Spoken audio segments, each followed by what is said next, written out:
Crank up those tubular bells. It's the 50th anniversary of The Exorcist, and why wouldn't we get a sequel? Welcome to the program. I'm Tom Connors. With me is Price of Reason. I'm sure you've seen him a couple times on the show before and on the morning show. Thank you for coming back. How you doing? Thanks for having me. Doing good. Glad to have you. And you and I seem to be the only ones in our circles who bothered to go see Exorcist 5. Well, I guess it's kind of like those franchises where they had so many of these sequels, and then years later they decanonize them and they do another one. Sometimes you lose people along the way. The thing about this one, before we break into this too far and deep, everybody, let's say hi to everybody. Thank you so much. Share out the link. Let everybody know we're live. We're going to talk non-spoilers first, and then we're going to get into spoilers rather quickly. And this probably won't be an overly long conversation since there's only the two of us, but we'll try to get as deep into it as we can. Yeah, I mean, this, I don't even remember what I was going to say now, but oh yeah, now I remember. Unlike David Gordon Green's other film, film series he recently worked on, this movie does not necessarily negate any of the sequels, at least not yet. Does that make sense? That's true. Unlike Halloween, which was already mired in like 10 different friggin' paths of choose your own adventure, at least Exorcist, all the sequels still kind of stand on their own. They don't necessarily undo anything onto the other. The only one I guess you could make an argument for is that Exorcist, the beginning, is kind of retreading the story that is presented in part 2 in a different way. But I guess it depends. Both versions are kind of some of the worst Exorcist movies. The Paul Schrader version is, I guess, the better of the two in my opinion, but I don't know if you're even I feel like I haven't seen some of those. The one that you said at the beginning, I'm not sure I saw that one. Yeah, there's the beginning and then the other version of it, because that's the one they shot twice with the same lead actor, and that's it. Paul Schrader did it first, and then Rennie Harlan reshot the entire movie. And they released the Rennie Harlan version in theaters, and then fans like myself kept bugging the studio to see the Paul Schrader version, so they finally released that one as well. Which one is better? The Paul Schrader version's a tad better, but they're both garbage. Like, they're on the level of Exorcist 2. Like, I actually don't mind Exorcist 2 as much as most people, but I mean, I guess that's where we should start here is our experience and how we feel about the franchise. Because I'll tell you right up front, that first film, the first Exorcist, is anybody who knows me knows that's definitely within my top 10 or 20 greatest films of all time or favorite films of all time.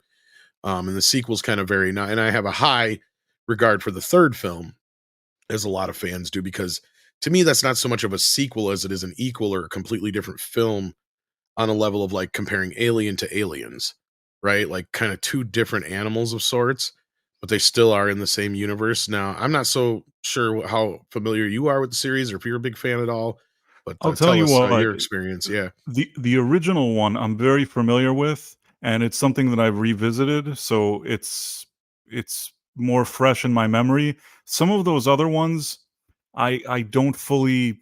They're kind of vague.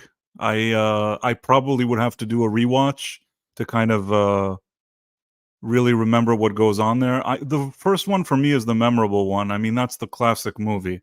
But I don't have anything against the other ones or people that like the other ones. But for me, the first one is the real deal. Right. Right. And really, at the end of the day, going into this one, that's the only one you really have to have seen is the first one. And I mean, I guess to give the non-spoiler version of the story right away, just to kind of break into it. If you've seen the first Exorcism, you've seen most of this movie already. I mean, or Exorcist, I mean, because it really does do everything it can to remind you that it's that it's a remake or reboot or whatever of The Exorcist from the opening shots. Right. Which are ripped right out of the original film. And for a bit there, it does kind of feel like we're going to get, retold the same exact story, almost beat for beat, shot for shot. But then it does kind of go off into its own directions in certain points. And I think you and I in our pre-conversation agreed that this is where the film's strength is when it actually tries to do something original with the idea and something different we haven't seen so far in this universe. And I think we also agreed that having the two girls possessed at the same time was also kind of a unique twist on the franchise to this point. But overall, I guess my non-spoiler reaction to the film is it's not as bad as I thought it would be, but it's not as good as it could be. So what's your non-spoiler quick brief reaction to the film? I actually feel very similar to how you feel. I didn't hate it watching it. I watched the movie and I wasn't bored. I didn't think, oh, this is a disgrace or it's not a competently made movie. It was. I actually thought that it was handled more with care than maybe even that Halloween movie was. I felt that they didn't try to shove jokes in there or anything. They knew what this movie is supposed to be, and the atmosphere and the vibe of it, and even the way it was filmed, it felt pretty legitimate. But I think for me, like you said, the first act, it felt a bit stronger because they were trying to do something a bit different. I don't know what we're allowed to say. I think in the commercials they show some of it, but it Yeah, had just to kind do. of keep it It, spoiler free for now, and then we'll get into deeper stuff here in a but minute. it had some girls doing stuff, and it was different than what we saw in the other one. In the first one, there's a mother that's an actress. It's a different type of setup, and I thought that whatever they were doing Bit here, more of a slower descension into the possession in the first film compared to this one. Yeah. right, and I thought it was interesting. I didn't mind where it was going. I feel like the first act, I was pretty happy with what I saw. The second act, I was pretty okay with what I saw, and maybe the third act is where I started thinking, well, it's all right, I didn't hate it, but I just that third There's act and problems. There's lots of problems the in that third act. I think we both agree with that. Yeah. and in the first movie, the third act, I think, is so memorable. That's such an important part. It's It's classic, it's iconic, that third act, and with the priests and all that stuff, it's just in this one, I feel like they were trying to do stuff, I don't know if I can say that, but we're already at that part of the discussion, a little bit of modern audience stuff that kind of took away no, that's fine. some of the magic, or I don't know what word I'm looking for because it's a horror movie. I don't know if it's magic, but something about what made the first one, that third act, makes it so great. Them trying to do something kind of deviating from it to do something else here a bit Hmm. didn't help it. Yeah. Yeah. I really agree with that. Like you're the biggest problems of the film is all set up in the third act, or at least plays out in the third act. Right. Because I agree with you. Like without getting into spoilers, like when the movie is at its strongest is when it deviates from remember the Exorcist, because that's Right. so often in the film. I mean, it's not beating you over the head with it so much as it is other times, but like I said, the opening is really obvious. Certain beats are very obvious. Like you get from okay, you have the opening beats, which are like, okay, we're literally ripping off the first few shots of The Exorcist now with the dogs fighting and stuff like that. And Right. then you get a little bit of a different opening than you're expecting, because I wasn't sure how it was going to open. Um, and just the non-spoiler version is it kicks off in Haiti, and the parents of the one girl on the right are there, and they're pregnant with her at the time. And I don't know if the dad's there on assignment just taking photos, or if they just happen to be there on vacation, or what happens. But a tragedy happens there while they're there, and then it jumps 13 years ahead. So in all this point, like, okay, we're getting something different than we've seen before. And there's a little bit more than what goes on than what I just said, but I don't want to spoil too much. We'll get into a little bit more deeper spoilers here in about I five, do have a closer to a question. minute. I do have a Sure, question that sure, did sure. cross my mind. I mean, I understand it's a movie, but I just want to say that if you have a wife and she's 9 months pregnant, are you going to take her to Haiti, to some kind of shanty town? Now, it's nothing personal against Haiti. I'm just saying, like, is that the best thing you can do with a 9 months I pregnant will woman? give them the benefit of the doubt that they would probably have been on vacation, like all over the place or going all over the place, because he is a photographer, right? I So guess. so they probably were traveling around the continent. I highly doubt they were jet setting too much. So maybe it just so happened that over the 9 months to whatever year, they ended up getting pregnant and all that kind of stuff within this time period. I didn't question that so much. That part didn't bother me. There's other things that bothered me later down the Oh, road. for sure. That's Yeah. the least of anybody's Yeah, I concern. But mean, that setup was actually pretty good, and it plays out pretty. That's one of the few parts in the third act that I thought kind of played out all right and kind of took me for a bit of a twist. Right, there But was a bit of a twist there, and I thought it was interesting. I actually didn't anticipate that twist, and I thought that when it came, that was one of the only that was pretty good. Within a third act of a lot of problems, I thought actually that was pretty cool. If it's the twist you're I think we're kind of in with the the same hate. lines. We'll get back to it, but yeah. Okay, Yeah, but what happened in Haiti exactly? So yeah, so then like I said, and then when you're put into the 13 years later, you're instantly thrust into another scene that is simply there to remind you that we're of something in The Exorcist, right? It's right, exactly the same kind of setup as a scene in The Exorcist. Basically a similar scene between Regan and her mom where they're playfully goofing around in the house. Okay, right. it is so on the button, on the nose. It's like, okay, you could have come up with another way that wasn't as callbacky without not to create a word, callbacky to the original movie to kind of get us the relationship between these kid and the father. Because That was very Force Awakens ish. yeah, Not the same genre, but you know what I mean. It was like yeah, no, because I don't mind their relationship. I think they did a pretty good job of showing it, but that was a little too on the nose, that whole bit. Right? The I will. rest of what they show of us, I thought was kind of a little bit better, but it does kind of rush through this intro bit a little bit more than it does with Regan and her mom in the original movie. Sorry, go Right. ahead. That one is no, no. Yeah, I was gonna say that one is more of a slow burn than the original one. It really kind of builds up.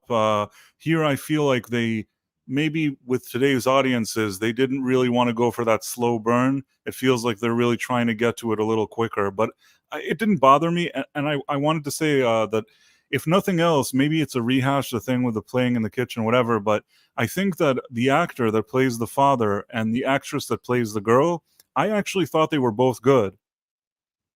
Okay, yeah. So let's talk about that for a moment because that's we can talk about that without spoiling anything. Right. The cast is one of the main problems with this movie. First of all, there's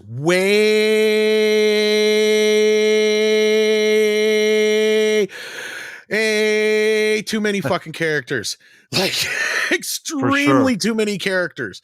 For Okay, and sure. some of them vary from decent actors, like you were just said, the father and the daughter are decent, Right. right? There is another character who drove me fucking nuts throughout the movie, and I'm trying to figure out why she's even there Are you throughout the movie. And we referring to the find out nurse? later on, The nurse? yes, she Oh, is a man. horrible fucking actress. Yes. I don't remember seeing her in anything prior to this. Like I'm looking at her filmography, and she's done, I guess, a lot of TV work and bit. So I guess she's a character actress, but you wouldn't know it. She is horrible, fucking And horrible. and And her not only twist is one of the worst parts of the movie near the end. Yeah, sorry, go it's ahead. no, no, I'm enthusiastic about what you're saying because I agree with you 100%, and I just wanna add that she not only is she not a great actress, not only is the character annoying, but it's only there to sort of undermine something that was I don't without spoilers, sort of something that was important about the first one. Her character, the whole point is sort of to undermine that, which I already don't like. Yeah, it's a very convoluted character. And if anything, it should have been somebody who actually had a connection to the original film if it was to work correctly. I C- thought that it would turn out that she was in the hospital with Reagan, Me like, too. Or we'll get I thought it was good. I was trying to figure it. I'm like, is that the same actress that played Reagan's nanny? right, I'm like, that's not her, but is it supposed to be the same character? I'm trying to, anyway, go ahead. Sorry. same exact thing. I thought to myself, "Okay, they didn't just put this character here. Who is this supposed to be?" And I'm trying to think, maybe it's a very minor maybe that's why she wasn't a good actress, because maybe she worked at the hospital or something for some doctor. You see her for one shot. I thought it was one of Nope. those situations where they just kind of you know how sometimes they don't have any actors to bring and they find the most random one that had, like, one line in the movie? And I'm trying to think, was she there somehow? But then, at some point in the movie, I understood that she wasn't there and that they brought her there because they needed, to do some Some modern stupid audiences. connective tissue. Look, this is the one spoiler thing I'll give away because it's not even really spoiler. She read a fucking book. That's her connection. She Right. read a fucking book. And at Yes. first they kind of set her up as kind of an ambiguous character, like Price said.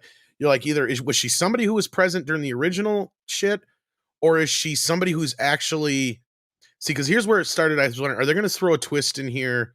And they spoilers. This is something I don't think it matters. They didn't.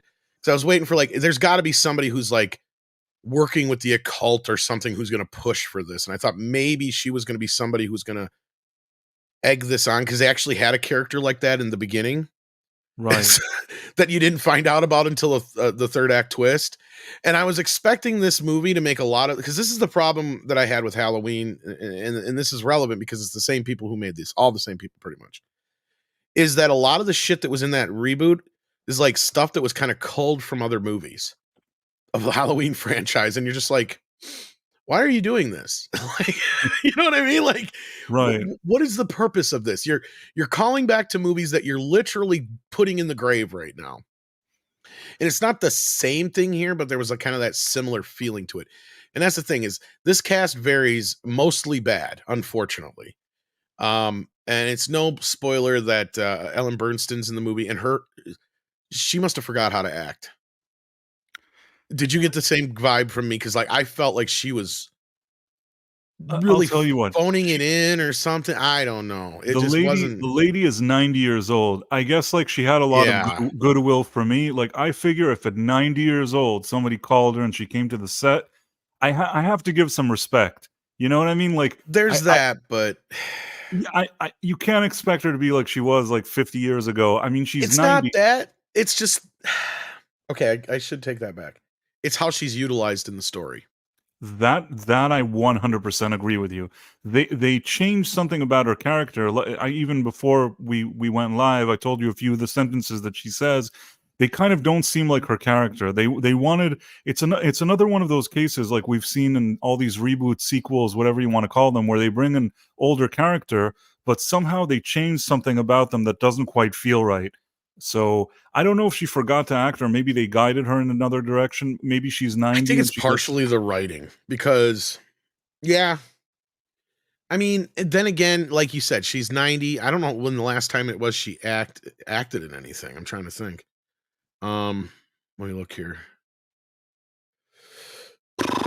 the way I saw it, No, she's been pretty solid acting, so I guess never mind. I mean, I just figured she's 90 years old. I won't be as harsh as I could be.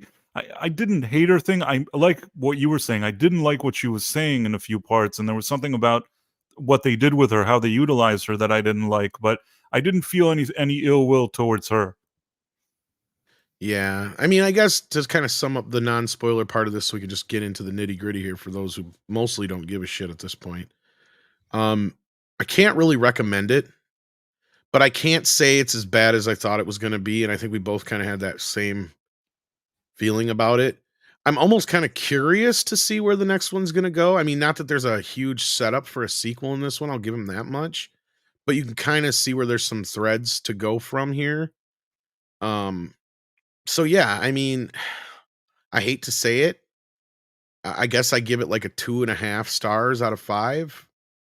I don't know. What would you say? I'm trying to think. I wouldn't give it 4 stars. I'm trying to think. Maybe I'd have to think about it more. Maybe a 3, but I two and can a see half. that. 2.5 isn't something that I think is unheard of. It's like I thought somewhere around the 3 mark. It's a competently made movie. It just depends what you're looking for. If you really like the original Exorcist movie and you want to you want to capture that type of vibe and magic, it sometimes does it, but then it kind of goes in its own more modern direction and does things that I don't really like. But I wasn't angry. I didn't hate it. I don't know if I'd recommend somebody to stop what they're doing and go see this movie. But if they're just looking to watch a horror movie or anything like that, and they go to the theater and they just go see it, there's worse things you could do. It's not the end of the world. Yeah. Yeah. I mean, if you wanted to spread it out a little more to make it easier on yourself, I think Fresh Snow, even though he's joking here with the 666, I think that's pretty. It's just slightly above average, I guess. I mean, that's where I guess I could teeter on the 2.5 stars to maybe bump it up to 3. But the thing is as I liked it better when I left the theater as opposed to here I am almost 2 hours after leaving the theater. And the more I think about it, the less I like the movie. I agree with you, and that I went through a similar process. I walked out of it feeling pretty okay, and the more I thought about it, especially, and again, at some point we'll touch upon it, the sort of, I'm not saying, of course, it's not going to be the same movie. It's different. They did some changes, but these changes actually felt more, I don't know if to say agenda driven, but there were some things there that didn't sit well with me, and those things, the more I thought about them, those are the reasons why I like the movie less and less, but I still don't hate it. Well, let's get into spoilers because I told you before the podcast here that or review or whatever you want to call it. I guess the word I would use to describe it best would be audacious, and I know that could be taken mostly in a good way, and in some cases it can kind of be taken in a bad way, like a brash version of audacious. This one is And the I think bad it kind. fits. It can be both. See, like that's the thing. Like there's the side of it where it goes too far in trying to remind you that it's an Exorcist sequel, right? Right. And then there's the other side of it where it does take chances. Like I don't hate the opening. Like when we get into the Haiti bit, right after it gets past, like I said, after all the dog fighting things that were just kind of like on the beach, and it's like, okay, so that's not really anything that special. And like, okay, we're kind of in a place like the first movie, but not exactly. And then we realize we're in Haiti, right? And then we get the whole Yes. setup with, he's there taking photographs and doing whatever with his very pregnant wife, the father of the story, which is I'm trying to remember his name now. It's Victor Fielding. Victor. And I'm cheating. I got the IMDb up here.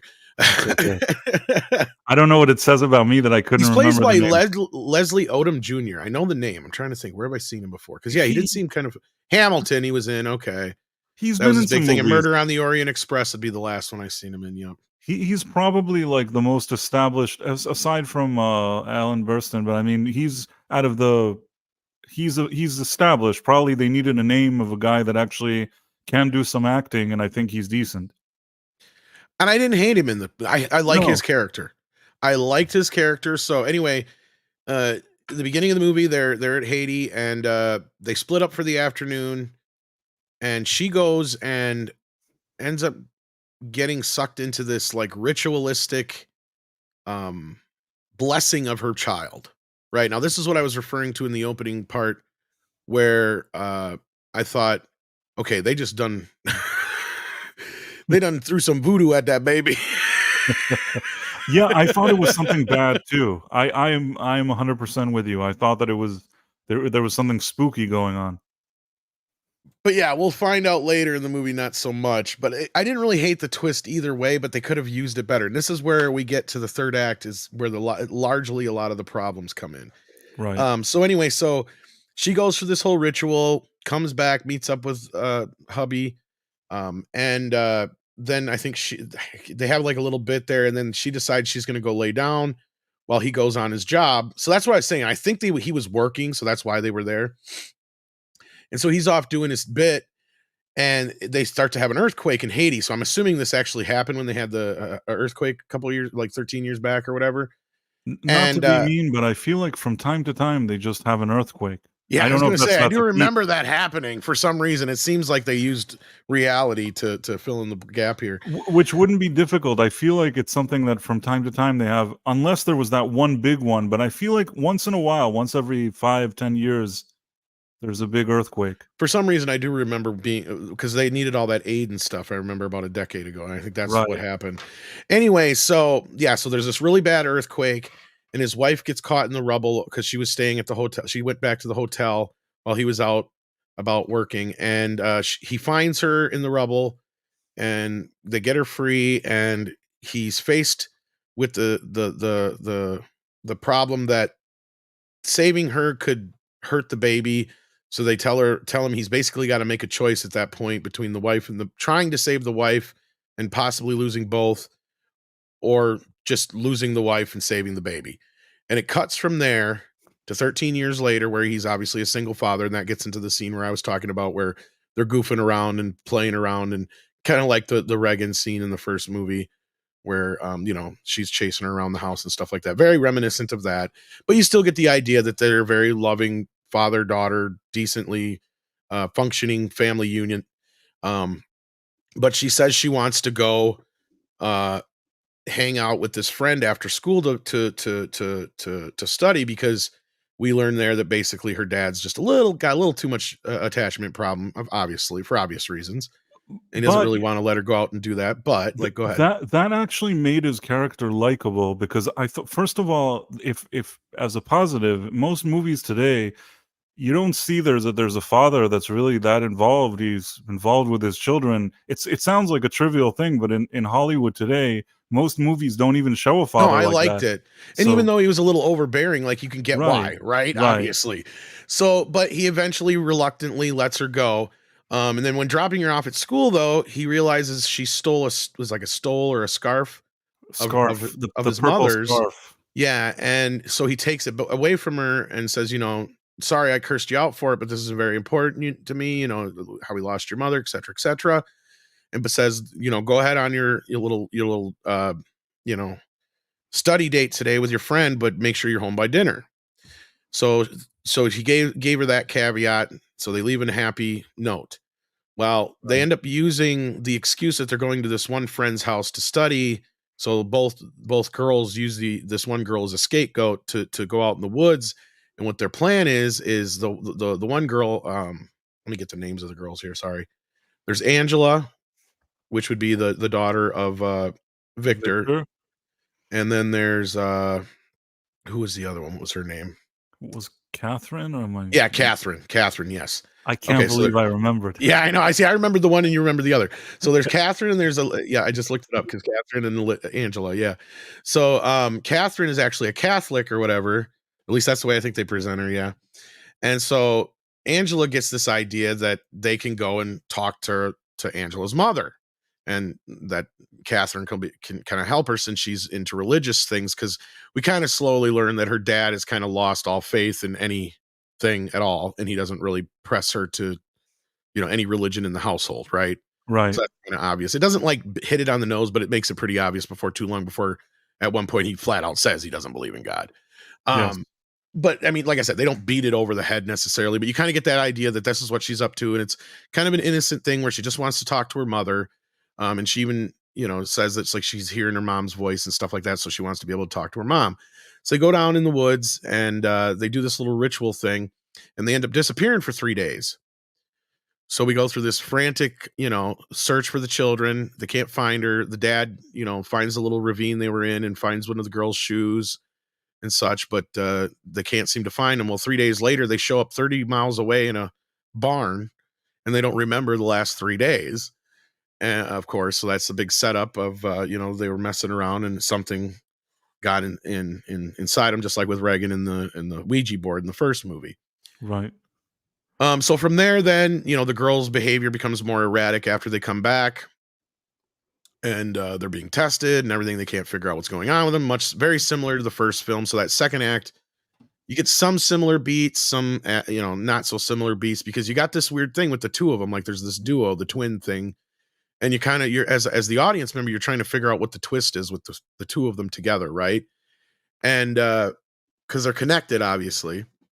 I actually just quickly, I wanted to say that I liked that's the first act, which I think we were both saying was probably the strongest part of the Yes. movie. I liked that it was trying to do something different. The Yes. father then having to team up with the other parents, and they're kind of, it was your daughter, At no, it odds was a your little bit, daughter, yeah. at odds. That actually, I like the conflict. I like that then they have to work together and find the daughters. Then the daughters show up. This was all something that's a bit different than the original. So I thought, okay, they're really trying to do something different, but somehow as time goes by in the movie, it kind of stops being different. Yeah, yeah, that's the sad part in a way, but also then when it does try to be different in the third act, it does different in the wrong way, Right.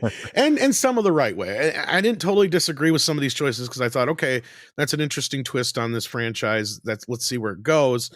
But so yeah, so we get into the process of these girls slowly becoming worse and worse. We as the audience know what's going on, obviously, but the parents, and this is one of the parts where I didn't like how they were portraying um, Catherine's parents as the white Christian family. Right. They were kind of on the edge of rednecky and very kind of just the way they presented them, and then also you have this injection of a bunch of other religions basically, and this is where the too many fucking characters comes in from earlier, because all of a sudden we've got a neighbor from one side who's trying to bring in like this holistic kind of baptism kind of religion. And this is where this one semi interesting character comes in, but is very underutilized. And it's this black woman who I can't remember her name, but I don't want to call her like a witch doctor, because she clearly, I don't know the religion, but it's clearly based in some kind of Christianity, but it was something that came from the slavery era. Like, she's hanging on to all these things that the slaves used to do as far as like remedies and their kind of religious culture that they had cultivated. And I don't know if there's a name for it because they don't really say it in the movie. Right. They don't. I don't want to say witch doctor either, but I know what you mean. It was. I know, and I hate using that term, but yeah. Let's say non-traditional religion. It was she's not presented as a witch doctor either. I hate using that term, but yeah. Right. They don't say. I mean, they don't help us because they don't say what religion she is, but she has some kind of other spiritual thing that she does. The actress was very familiar, and I never then looked up to see where I thought I knew her from. It feels like an actress that I've seen somewhere. It might be something like this Greasy Pan Ham, but yeah, she explains it in the movie as it's from the roots of the ground, and she does talk about Christianity kind of base in it, but she also talks about how it comes from, it was passed down through slavery and such, so how they used, what they had at their means and all that kind of thing. So basically, you're introduced to a couple different religions around the area because everybody, of course, wants to help the girls out. And then there's this nurse that we were talking about earlier, who is one of the worst characters in the movie and should have just been somebody who was, like you said, either part of the original examination of Regan and or her nanny, who's now a nurse or something like that. And because you find out that this character, spoilers, so you find out most of her story is kind of the linchpin that twists the dad into believing that her daughter is actually possessed. Because of course they make the Catholic parents look wackadoo, because that's one of the first things that they go to, right? Right. So they dismiss it almost right away, because that's the first thing they go to, is that the girls, they flat out say it, the girls were out there messing around with something that they didn't know what they were doing, and they let something in, and clearly they're possessed. That's almost exactly verbatim what the mother says. And this is like, what, 40 minutes into the movie? And they just kind of dismiss it. And they just keep running all these tests and doing all this shit to the point where Angela even winds up in a fucking nursing home or mentally ill. Mentally ill. Yeah. And you can't even, that's the part where I'm like, why? The dad would never do that. He would never. And that's the twist that I thought was kind of weird, because even though they had the other girl staying home, I'm like, they would have been the other way around, I think. Because the other family would have had way too much to handle, because they already kind of presented them as disheveled to begin with. And see, because there's little nuggets of things that they threw into the first movie to kind of throw the audience off. And they try to do that in some spots here, but it doesn't work. Right. Right. I mean, this family also had a few kids. I would think that in a house like that, they would be the ones to send to the mental, and the father that won't let her cross the street without him, he would probably say, like, she's going to be here, I'm going to get the best care for her. Exactly. That was weird. And he's self-employed. Exactly. Like, why else wouldn't he? Right. Like, right. And that kid is his life. So, I mean, sorry. And no, and you're right. And in Haiti, because I think we were saying something, he was a photographer, because then later he has his own photography studio where he takes pictures of the children and the family with the child. Yeah. Clearly slumming it for him. Exactly. Yeah. So, yeah. So basically, I agree with you. And this is one of those things where it's kind of like the script needed something to happen. So it starts going against what even, against the real logic, like when they, like what you said, that the father would let her go into the thing, but they needed to do that so they can bring, well, I don't want to, how much can we spoil? We got spoilers on now. Go for it, man. We're all out. I mean, in order to bring Ellen Burstyn into the story, I guess they wanted those two girls to be inside, or they wanted that girl to be in the mental institution, I guess. It could have been either or. That's what didn't make sense to me, because like the other family was seeming to tear them apart, to where you're right. Like the dad, the last thing he would ever do, right? Because at this point he is doing everything he can to hang on to his daughter, right? I mean, and then that's the thing. So this nurse comes up to him out of nowhere and says, here's a book I want you to read. I read it when I was in college. So this is how we learn that she has a connection to Ellen Burstyn. So she gives him Ellen Bernstein's book. And at first he's going to be all dismissive about it, because he's like, yeah, you and everybody else has tried to throw some kind of religion at me, as we saw him, as I was explaining. She's like, no, no, no, you got to understand. And she goes, I, I, I saw your daughter tonight or last night, and I was going to be a nun. And the night before I had to go in and take my vows, I broke my vows and got pregnant, and I ended up having an abortion. And I never told anybody about that, nor did I ever tell anybody who my name was going to be when I made my transition to being a nun. But your daughter called me that name tonight, and she said something about the abortion. I can't remember exactly how she put it. But like, so at that point, that's what gives the father the motivation to read the book, and he seeks out Ellen Burstyn. And it just kind of feels very, what's the word I'm looking for? Contrived. Contrived, because there's like a million other ways they could have done this that I think would have worked. And I think what they should have done is they should have made the annoying actress nurse lady. They should have made her somehow tied to the original. And just even if we don't remember her from the movie, say right, she's a nurse that worked there. Do even some weird retcon. You know how you do like a flashback as if she's there, even though we didn't see her in the original. Even use old footage and like incorporate her just for a second or something to make it seem like she was there. And then all she has to do is tell the father, listen, I've once been in a situation where I've seen this, and what's happening to your daughter, medicine is not going to solve it. You can trust exactly, me. yeah, I've been working at this hospital for many years. You're going to need to read this book and talk to this lady because she went through it and she can help you. At least say that. And then yeah. after that, as far as I'm concerned, I never want to see that lady again. Yep. And that's the problem. She keeps coming back. But we'll get into that in a moment, because that's where one of the first times I said, what the fuck, in the movie, because he's reading a book and he has his epiphany when he reads a bit of the book where this is what bothers me, because Chris McNeil was not present during this bit. In fact, they make it a point not to tell her about the help me bit in the original film. If you remember, I remember. The nanny brings in Father Karras and says, I want to show you this, but I don't want Chris to see it. And Right. he brings him in the room, pulls up her pajama top, and in the stomach says, help me, as it starts to form in like scrapes. And so he goes from that bit in the book to the pictures of his daughter who has help me written on her side. It's like, are you fucking kidding me? That's Like, really weird. I mean, I'm surprised. You know, when I saw it, I said to myself, maybe I was trying to think, maybe somehow she found out about it. I was trying to understand what I had an issue with it when I saw it, but I said maybe I'm missing something, and somehow she knew. maybe the nanny told her after the Maybe, fact, but but even that's still yeah, pretty. it's There's flimsy. enough other things that they didn't need that.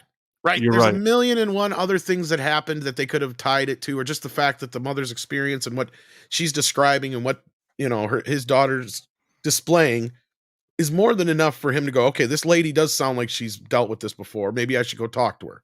That's enough, and then he goes talk to her, and she comes and she sees Angela, and she instantly knows what's going on. And then, of course, because Pazuzu instantly says, oh, I know you. Or she goes, I know you. And yeah. And then they talk about Regan a little bit and stuff like that. And this is where it's first presented, the idea of, we don't know if Regan's alive or dead.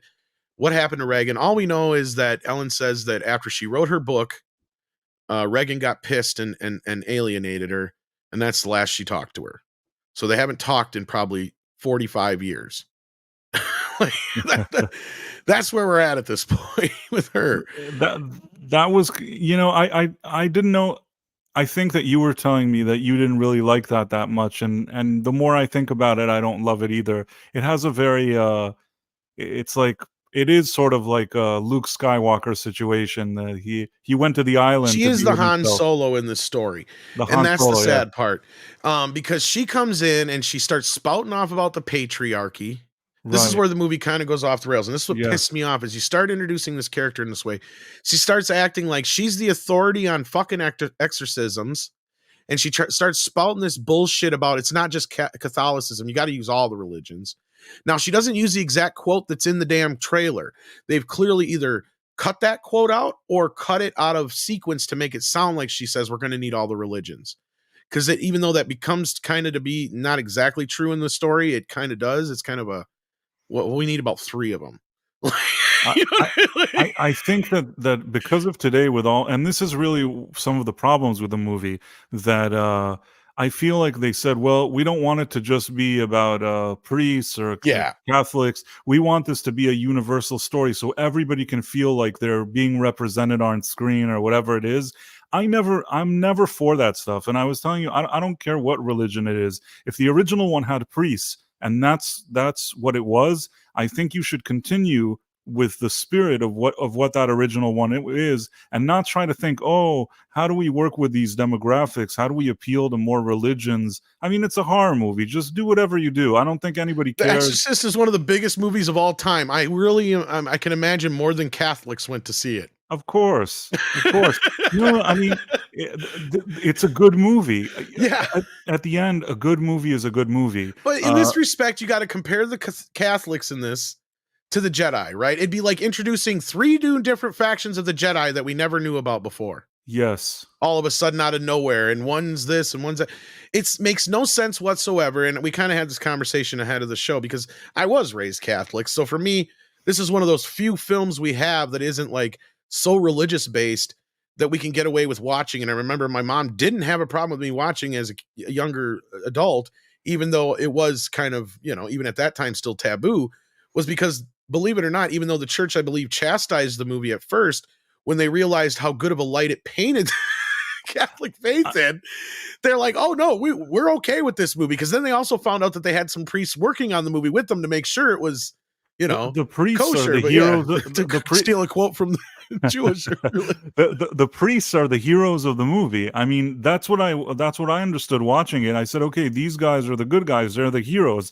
They basically, I mean, this isn't a spoiler. I assume people already saw the first one, but I would hope. They risked their lives to save the girl, and they actually paid the price for that, and it's something very admirable. And somehow in this movie, once you see Ellen Burstyn, and she's like, well, the only reason I wasn't in the room was because of the patriarchy. I know, that made me cringe. That's when I knew that this movie is not going to be like a 4 or 5 star. No, and here's where the movie goes off the rails, because in that third act, it's a complete setup for the inclusivity gang. Right? Because they get it in their heads. The only way that they can beat this is if they get all these organized religions together and they all work together and they all do an exorcism, because Ellen Burstyn explains that all these different religions have different versions of the exorcisms, and not everyone's right, not everyone's wrong, but they all have this one thing in common, and blah, blah, blah, blah, blah, blah, blah, blah, blah, blah, blah, blah. And even though there was like a pastor, and I hope I'm going to spoil now, the priest guy was kind of a coward. You know what I'm saying? I didn't like that either. The priest, they wanted to not only do the I don't want to use the inclusion gang. I'm not going to say diversity because it's more inclusion because it's different religions or whatever. Yes, they wanted the inclusion gang, yeah, the inclusion gang or whatever it is. But somehow the priest was left out of was excluded from the inclusion gang. Meaning at the end he's sitting in his car. They have to convince him to come in there.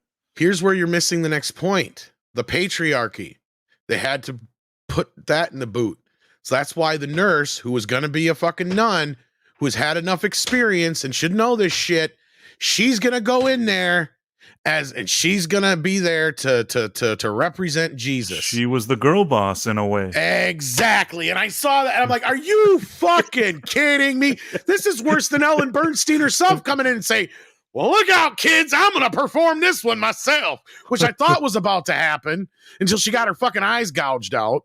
She doesn't die, kids, but she does get her eyes gouged out by the little white girl, which was kind of funny. And by the way, you just answered your own question why they had to do that.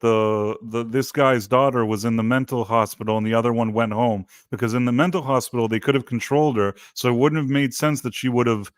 They didn't want the more, I mean, I'm not trying to offend. I'm just saying, I'm trying to think of their minds of how they planned this. They didn't want the more diverse girl taking the eyes out of Ellen Burstyn. No. They preferred that the non-diverse girl. And honestly, this is where they didn't go far enough for me. I thought, and I was kind of upset in a way, because I thought these guys are going to go for the fucking gusto here, and they're going to have this little bitch kill her whole family. That's like I thought he was going to walk in and the entire fucking family is slaughtered, because he walks in and the house is a goddamn disaster, and the dad's cowering in the fucking bathroom, and then somehow the other part of the family's in the kitchen, and he didn't even notice. And it's like, Right. oh, you fuckers! You could have went all the way out and fucking had like the one little boy still live or something because he hid I or something. 100% thought that's what they were going for, and then when they were, like, doing, like, a patty cake sitting on the floor or whatever, I don't know what they were doing. They were I'm like, praying, but like, "Whatever, yeah, I it's don't stupid. It was dumb yeah, looking. And this is what I said. They really. That's the other thing too. On the other side of it, they made that family look very dumb. And as we learn near the end, they end up kind of becoming the villain in their own game here because it is a trick. Okay, so to kind of jump ahead here to kind of get through where we're at, um, there is one thing I think we should address, and that is they try to up the crucifix scene in the first film. Now, do you know what I'm talking about? Did you uh, catch this? Her masturbating in church. right, yes, there was I'm like, one." that was fucking lame. Like, you really had to go there. Like, you think that's making you fucking cool or something? Like, is that your way of trying to up the ante here? Oh, you've got her masturbating in church. Pfft. I mean, when I saw it, it seemed really tame It compared to was some dumb stuff because that you could have tell the way they shot it. They couldn't tell the actress what she was actually doing. right, Right? So it makes absolutely no sense. And then they got the other two younger siblings looking at her, clearly knowing what she's doing by the way that the actor told them to look at her, even though I'm sure the actors didn't know. So it's one of the right. most awkwardly shot scenes in the movie. You're It's like, right. why did this not just get left on the fucking cutting room floor?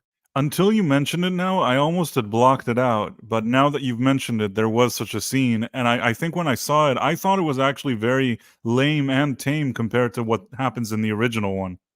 That's what I mean. It just felt awkward. It didn't feel like you're trying to show that that this girl is exhibiting behavior she wouldn't normally do. I feel like Right? today they couldn't even make that first movie. I mean, Well, they that's the wouldn't thing. Yeah. I think we said that before the show. Yeah. they could never make that scene again. That's why they had to settle for the church or whatever. And it was dumb. It was Yes. it could have been easily cut out because the whole scene is set up. This is where earlier on where she's starting to exhibit behavior. They're at church.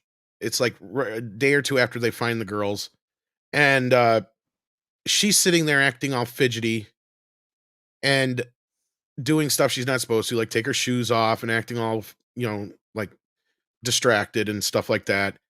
And all of a sudden, she looks at her brother and sister, and they've got her hand up underneath her dress, and you can see the flapping of the dress. And she's Yes. just looking blankly at her brother and sister, and then her brother and sister look back at her like they clearly know what she's doing, but it's only shot that way. Like I can't imagine that those kids knew what they were shooting. No, and there's probably I think when they made the original one, the rules were a lot looser. There's probably like 7, like, Yes and no. See, that's the thing. They made um Linda Blair, who was like 12 when she got the part, they made her go through rigorous therapy and examination to make sure she was going to be okay with this shit. She understood what was what, understood that this was fake and all this other kind of crap. And, the crucifixion scene, they were very timid in the way that they explained it to her what she was doing. They did, that was one of the few scenes I think that they didn't really flat out tell her what she was doing. Because they literally had her, because you kind of tell the way it's shot, because she explained at the time, all they did was they told her they're gonna put this little sponge between your legs and you're just gonna stab it with this cross and say, fuck me. Jesus, fuck me. And she didn't have a problem with the language because her mom gave her permission. Right? Like right. that was her whole thing. She's like, normally when I would read these scripts, I wouldn't get to read, I'd read the whole scripts, and if there's bad words or whatever, my mom would read them with me, whatever. My lines generally weren't the bad words, so I didn't have a problem, whatever. But this movie was full of bad words. And she kept saying them, yeah. Well, yeah. And she's like, so they actually had to go through that whole thing because at that time, she's like, I was one of those girls that was I just didn't even like I would never swear, And she's just like, so I just had to kind of, first of all, just kind of get past the whole titillation of being able to swear in front of adults. Right. She goes, then once you get past that, once you've done it like 50 times, you're just basically going through the motions of doing your job. Right. So in that respect, like that part of it, she didn't have any issues with that. And I don't think that movie gave her problems. She didn't seem to have problems till later on when she was a teenager. I think a lot of that was just growing up in the age of cocaine and disco. You're probably To right. be honest with you. I mean, because it seemed like she had her shit pretty well together back then. In the church, they tried to do a scene, then later she's walking on that carpet. It kind of reminded me of the thing with the piano in the first one, where she Yes. tells that guy, "You're gonna die." I don't know, so she tells that pastor something. I The felt that blood and that was the blood in the body, the blood in the body, she keeps saying, yeah. right, and, in the original one, like, she pees on the floor, which in this one, they didn't do that. It's the same scene though. You're exactly right. It takes place around the same time in the story. That's the problem. This movie does seem to go out of its way to kind of beat similar beats as that first movie. So you get ready if you do watch this to feel like, oh, we're seeing a lot of the same shit. So then you get to kind of, like I said, you kind of like it when they take chances. So jumping back ahead to where we were, they decide to do the exorcism, but as I think you said, Price, if not pointed out, they don't allow the priests. So this nun, would be nun, goes in instead, and the priest sits in the car because he just gets out and tells them, "Yeah, they said I can't do it. Sorry, there's nothing I can do."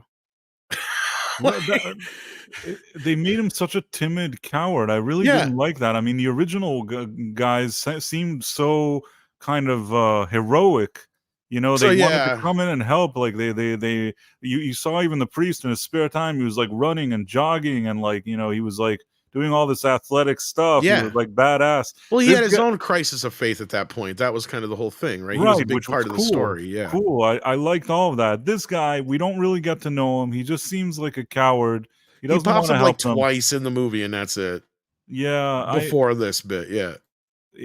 you don't really care about the character, and then also, I mean, I don't know if this is a spoiler, but Oh, we don't care about spoilers right he's now. not the one that does the he really doesn't do much in terms of Oh, they set you up to make you feel like he is, but then it gets okay. Let me just rewind it back so we can get to that part because okay, okay. yeah, I'm just kind of spoiling the whole movie for everybody right now at this point. I'm So, okay with that. no, I know, no, I think they are too because we've gained viewers while I've just been reiterating the movie at this point. So here we enter the third act, which has a lot of issues, some good shit, but a lot of issues. So they decide that they're going to do this exorcism. They bolt two chairs down. They make this circle thing that the one black lady comes up with, and she talks about the flowing of the waters and the blah blah blahs. And you got this evangelist priest there, like a Baptist kind of guy. And who was the other one they had there? The nun, right? Besides that, I think was there any more, or is that just it? There's There's the three. nun, the non-traditional lady, the pastor, and all the parents, the three Okay, so parents. that's it. So it's just the three main ones, and then yeah, so the dad is kind of like resistant. The dad on the Catherine's dad is real resistant to take part. So he's like hanging out on the porch, and you can kind of see that point right there, right? It's like, oh, clearly none of this is going to work if the family isn't united, right? Because that's kind of the whole point underlying of this whole thing too, right? Right. And so they start doing their different things. Like she starts out first, the nun does, doing the traditional Catholic exorcism. It sets the girls off a little bit. Then the Baptist guy, I think, does his thing, and the non-traditional lady does her thing. And I don't remember if it happens right away, but then they take a break because you got to have that stupid break. Because that's the thing. This movie reminds me more of the version you've never seen, which is funny because Andre made a point about this earlier. Because in the original movie, the break is like 2 seconds of a scene, and it cuts. In the director's cut, or what I hate calling it that, the extended cut, I should say, it has this whole scene between the two priests talking. So then we have this break in there, and then she comes in, the non-traditional lady, we'll say, and she's got like this vinegar holy water mix that she's dumping on the girls, and they're acting very violently to it, very Right. violently to it. And at one point, they tell him, "God played a trick on you." And Angela goes off on the dad, telling us the rest of the story we didn't know. And this is the parts of the twist where I thought the story was getting a little better. And we learned that he actually chose to try and keep his wife alive. Yes. That Uh, was one of the only things in the third act that I thought worked. because this sets up, which is actually shown in the trailers, I believe, but actually one of the more interesting bits of the movie. And this is where I thought, okay, the movie was gaining me back again because I'm like, okay, let me explain to you where I thought I was at this point, and then we'll explain where we actually go. So they set up, God played a trick on you. You chose her and you got me instead, is what she says basically in so many words. And she Right. goes, and now you need to decide which one of us will live. You can have one, but the other will die. So the parents are then faced with the fact that they're just being told now that they can save one, but they have to sacrifice the other. The same exact thing that the dad was asked in the beginning of the movie.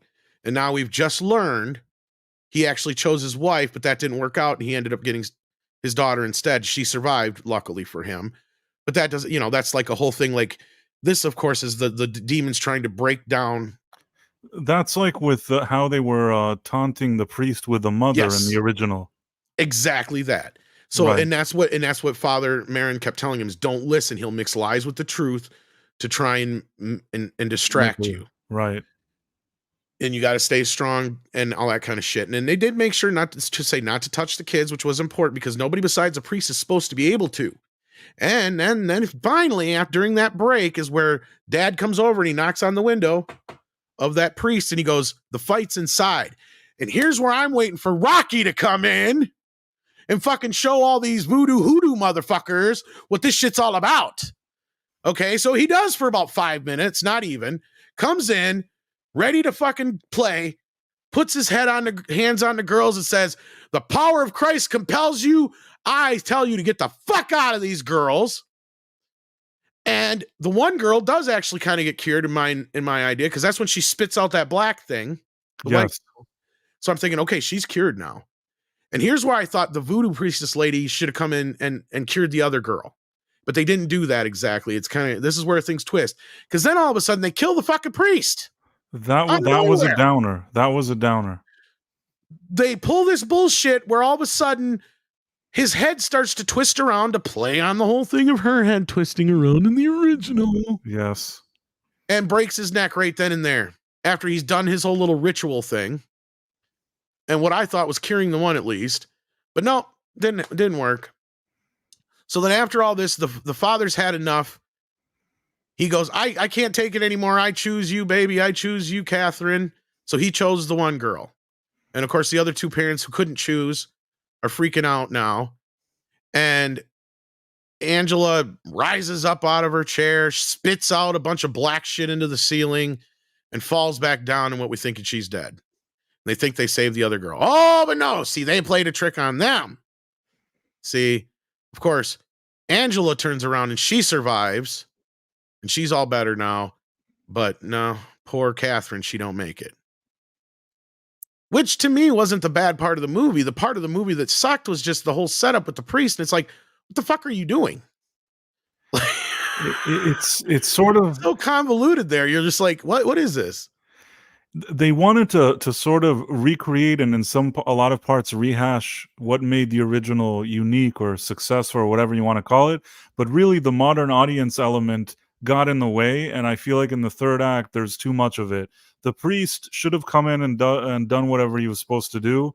At minimum, don't kill him. Like the way that they killed him with that was just really... It was lame as fuck. Yes. And the other thing is, and I know that it's,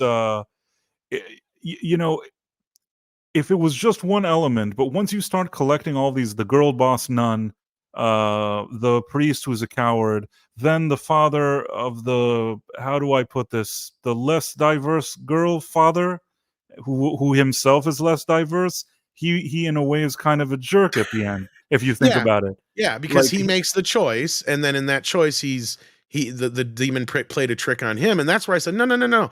The priest should have come in there and totally crossed it out, or, the whole thing, because we learned that little voodoo ritual thing that happened to the mother in the beginning was actually save the child.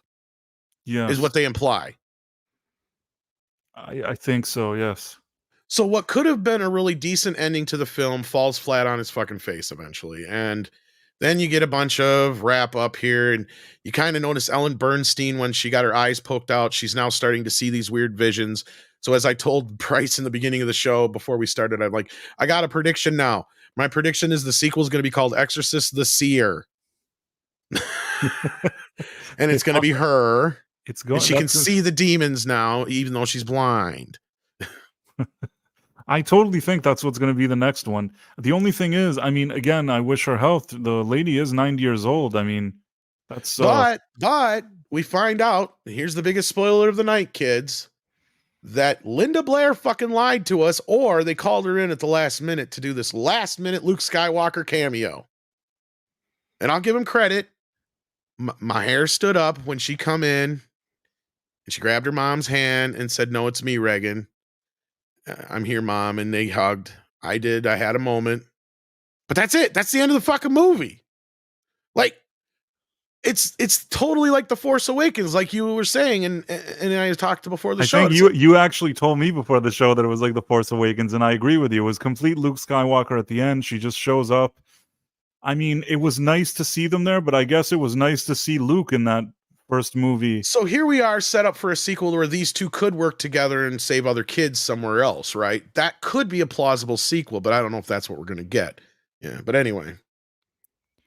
I mean, I hope that the next one will be less I don't know, it's not full agenda driven. I mean, there's movies that I've seen that are more agenda driven. Anything from Disney or from Lucasfilm feels Yeah. a lot more agenda driven, but these were more kind of like subtle, not so subtle, semi-subtle things that were there. And it's one thing if there's just, if you have one of them, you think, okay, well, that's a creative choice. But once you have maybe 5 of them, you start thinking this is less of a creative choice. It feels more kind of like an agenda, even if they were more quiet about it.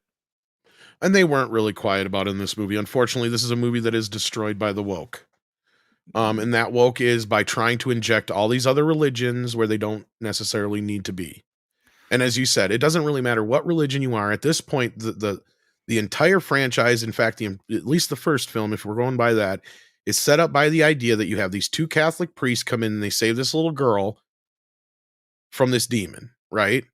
Yes. Why do we need to inject these other religions? Like I said, even though you do have that's the only one I would have accepted, right? Had they said, and that would have actually had them have say, okay, in the beginning, the one girl was actually had some negative spell put on the baby and she didn't know it, right? And you need this other non-traditional priestess to crack that spell. See, that I can understand because they actually incite the idea, I believe, in the first film and in this one to a point where clearly it doesn't matter as long as it's just more of a suggestive nature to the individual themselves. So it just matters what religion they are. Right. See, and that's where, to me, bringing in the other religions doesn't make sense outside of the non-traditional one, because where else are you going to get something for the fact that, because that's the whole thing, is they present Chris McNeil as a non-believer in the first movie too. And that's what kind of gets around the whole point of, well, obviously something's going on here, that, but even then, they're still under the idea at that time, most non-traditionalists still had the basic idea of what I would call American Christianity in in their lives. They would generally celebrate Christmas and Easter and shit like that, eat fish on Fridays, whether they went to church or not. We had a lot. I knew a lot of people like that growing up. They never went to church, but they still acknowledge some of those beliefs. You know what I mean? I So, I mean, understand. even in that respect, if you figure that's where probably Chris McNeil's based in, that's the whole idea of why the priests work for Reagan. You could have presented that idea that this other girl had a different kind of religion, perhaps, and you needed that other priest or what have you they're called. Right. I mean, I guess what they could have done is they could have done a completely different direction. Like you said, in there, let's say there's no priest at all, whatever. There's a non-traditional lady. This thing is non-traditional. They believe in non-traditional things, and the non-traditional lady, she is the replacement, let's say, for the priest. Exactly. But here, what they did was that they put the priest in there only to make them look bad and humiliate him. Exactly. Right. Yes. Which that is the part that I didn't. It doesn't feel right. It's like all those other movies where you take something that, and it's like you said, even if it wasn't even anything about religion, if it's the Jedi or anything else, if it's something fictional, you have the heroes, and this one tells you, how you like those heroes in that movie that did whatever they did? Well, they're not so great. First of all, they're the patriarchy. They're not that great. And 2, if you look at them now, they're kind of cowards. And the only one that's good is the one that wanted to be a nun, but because of the rules, she couldn't be a nun. Yeah. And it's like, and she got an abortion. Like, that's the other thing is, and you brought this up. There's an article going around. Who put it out? IndieWire. They're like, it's a IndieWire. hyper conservative movie because it's pro-life. And I didn't see that. I didn't see it either. I don't know what they're on IndieWire. I felt that it was a complete. I thought that they were trying to say that she's a girl boss because she did what she did. Yes. That's what I got out of it. It was like, because she even says it in the fucking movie. That's where I don't even know where they get this from. I'm not saying, I can't remember verbatim what she said, but she literally said, like, that was meant to happen because I was meant to be there so I could be here for tonight, basically. Like she says it almost exactly like that. Yes, she had to do all of that so she could be the girl boss that she is. That's what she says. That's her. That is really like her speech. So she's trying to justify the loss of 2 children. It's weird. It's a weird take this movie has. That's what I'm saying. It's muddled in its message, unfortunately. Yes. And I don't know. This is one of those things where it could have been a really good fucking movie, unfortunately. I agree. There is a good movie here. Agreed. And that's what pissed me off more than anything walking out of it. I'm like, you know what? I did not hate this as much as I wanted to. And that's what's pissing me off more is because there is elements to this that this could have been a nice modern pickup of where the one left off. Because that's another thing is like I listen to talk radio once in a while, Christian talk radio. You wouldn't believe how often exorcisms are actually performed. Like the idea when like the first movie came out, yeah, they were kind of non-existent by that point. But after that first movie, they skyrocketed to the point where like priests perform them all the time now. Wow. For various reasons. Like it's not as a taboo thing as you'd think within the Catholic religion now. And it's just because it's just more or less it's a ritual, right? It's the Roman rites or whatever you call it that, you know, it's just like a blessing. It really, at the end of the day, technically when you're having anything blessed, it's almost the same thing, right? So it's just a matter of like, why did they take that away from this movie when that was its core rock, right? Like that was the whole point, the Roman ritual. Thank you, Richard. The whole point of the first movie, right? Like you had the one priest who's dealt with this before. He knows all about it. It was a subversion. It kind of feels like that kind of, it's not as, it didn't shove it down your throat as bluntly as like The Last Jedi, but in a way it kind of does that. And it's frustrating because there's moments in this movie, the movie is shot nicely. I thought that the pacing, the way it was shot, the editing, the music, everything seemed fine. I wouldn't say it's as good as the first one, but I'm still saying that no. It's not, I didn't think it was like a work of art, but I thought it was competently made. I think that had they given them a better screenplay and just left out some of this weird messaging stuff that was, like you said, ambiguous anyways. You don't even know what they wanted at the end. Aside from the little digs that they wanted to take, what are they even trying to say at the end?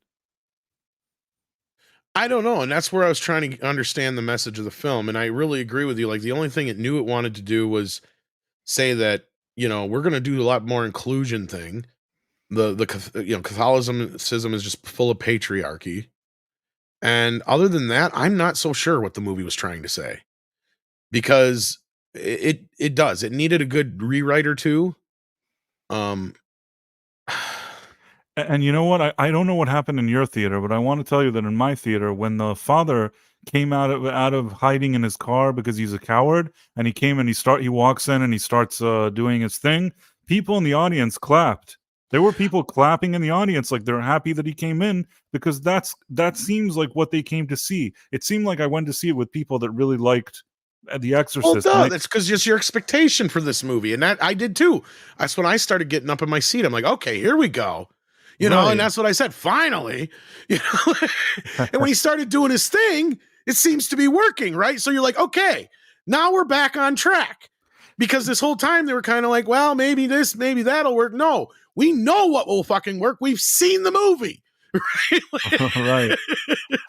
You say these things, you make her puke a few times, she's going to float around, you say the thing some more, and then it works. Somebody might die, but it's going to work. Even if the priest dies, at least let him die being a hero. Yes. This one, he just, I don't want to say, I don't know if to say this is bad to say, but he kind of died like a sucker. You know what I mean? Well, and what pissed me off more is he didn't end up curing Catherine in the process, because that's what I thought was happening. Because that's where I thought, okay, so now it's going to be up to the non-traditionalist priestess to get the other girl out of her thing, right? Because that's solved, and that would have solved their weird inclusion gang, because at least each person would have had a role in this. But at the end, they twisted his head. Didn't the director die with a twisted head? The director of the movie, but they don't show it. But yeah, they don't show it. But then the guy with the mustache whole thing, says, yes. "I've never seen anybody die like that." Yeah. His That's head not his was accent, but twisted you know what I completely around. mean. Couldn't happen in the fall? Possible, but unlikely? Yes, highly unlikely. The guy in the original movie, like he's such a it's I'm not going to say that he's almost a parody of himself, but you know, it's Oh, such he's an great.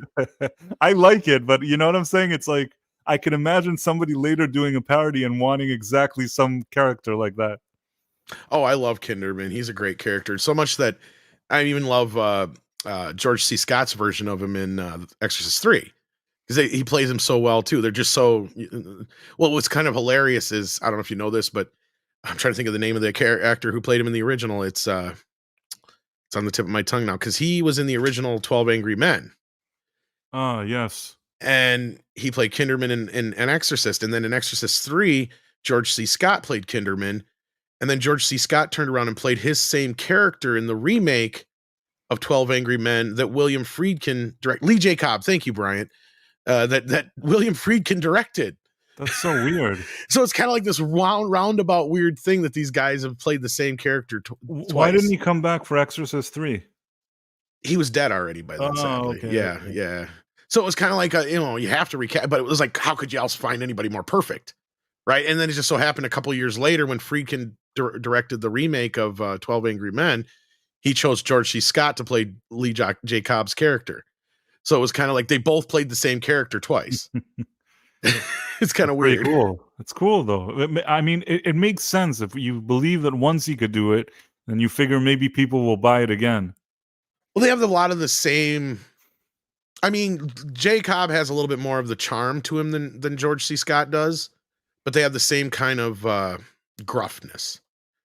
And yeah, that was another thing that was kind of missed in this movie, and that's where I was talking about in the first movie that threw a lot of interesting and very clever red herrings at the audience.